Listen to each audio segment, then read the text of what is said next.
এই নাম ধারণ করে যারা আসছে তারা কারা? প্রকৃতপক্ষে তৌহিদি জনতা। তৌহিদ হলো জ্ঞান করা, জ্ঞান করে যারা চলে, যে জনতারা, যে মানুষেরা, তাদেরকে বলা হয় তৌহিদ। কিন্তু তারা সেই তৌহিদি জনতা নাম দিয়ে তারা যারা আসছে তারা কি একবারও দেখে না যে দেশের শত শত মাদ্রাসার মধ্যে বলাৎকার করে, ছেলেদেরকে বলাৎকার করে মেরে ফেলছে পর্যন্ত। এরকম অনেক ঘটনা ঘটছে। তাদের উপর যে একদিনে হামলা তারা করলো না, তারা মাজারে হামলা করে কেন? তারা একটা এজেন্ডা নিয়ে আসছে। তারা মুসলমানের শত্রু, তারা ইসলামের শত্রু। প্রকৃতপক্ষে তারা ইসলাম ধর্মের কোন লোক না। তারা ইসলাম ধর্মের বিরোধিতা যারা করে তাদের এজেন্ট নিয়ে তারা দেশে আসছে। তারা ওই কারবালার প্রান্তরে ৭২ জন নবী পরিবারকে, ইমাম হোসেনকে যেভাবে শহীদ করেছিল এজিদের বংশধররা, এজিদের দলেরা, তেমনি এজিদের দলেরা এদেশে বারবার বিভিন্ন রকমের নাম চেঞ্জ করে বর্তমানে তৌহিদি জনতা হিসেবে তারা পরিচয় আত্মপ্রকাশ করছে। আমরা যেন চিনতে না পারি তারা প্রকৃতপক্ষে সেই আবু জেহেলের দল, সেই উমাইয়ার দল, সেই আবুল হাবের দল, সেই এজিদের বংশধর। এজিদের বংশধর এখন এ দেশে অনেক আছে। আর তৌহিদি জনতার নাম দিয়ে তারা এদেশে ওলি আল্লাহদের মাজারগুলো ভাঙছে। কেন রে ভাই? এদেশে যে ইসলাম ধর্ম, আপনি সারাটা পৃথিবীকে আপনি জানায় দিলেন ইসলাম মানে একটা কলঙ্কিত নাম। আপনাদের এই ব্যবহারে ইসলাম মানে একটা কলঙ্কিত নাম, এটা আপনি জানায় দিলেন। কেন আপনি এত বড় ক্ষতি ইসলাম ধর্মের কেন করলেন? যেই মাজারে অনৈতিক কাজ হয় সেখানে আপনি যায়েন না, সেখানে প্রশাসন দিয়ে আপনি ব্যবস্থা করেন, আপনি সেই মাজারগুলো ভাঙবেন।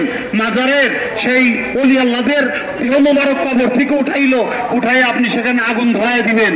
আপনি কি প্রকৃতপক্ষে মানুষ? আপনি কোনো মানুষ বলেই পরিচয় দিতে পারেন না। পৃথিবীর কোনো মানুষে এমন কাজ করতে পারে না, মুসলমান না, কোনো ধর্মের লোকই এই কাজ করতে পারে না। সেই কাজটা আপনারা করেছেন। ধিক্কার জানাই আপনাদেরকে, ধিক্কার জানাই আপনাদেরকে, ধিক্কার জানাই। এটা কোন ইসলাম ধর্মের নাম না, কাম না।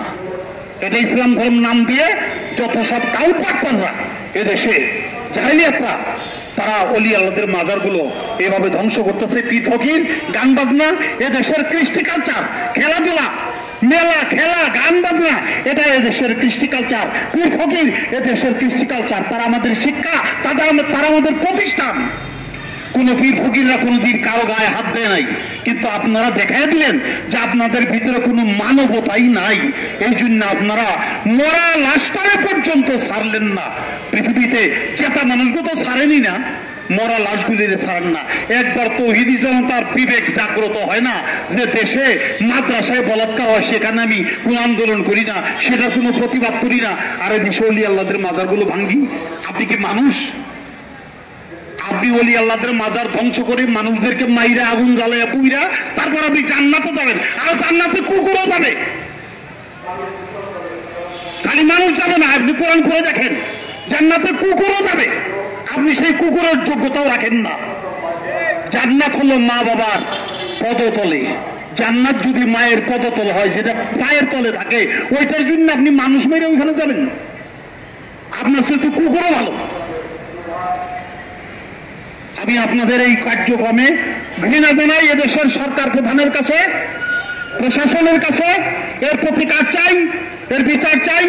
এবং সামনে আমরা অগ্রসর হব।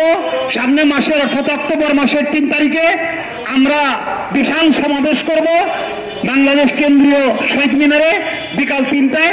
আপনারা সেখানে আসবেন। আমাদের মাঝে ফরহাদ মাজার ভাইজান আছে, আমি তাকে সালাম জানাই। এবং আমাদের সাথে যারা সম্পৃক্ত, একাত্মতা ঘোষণা করে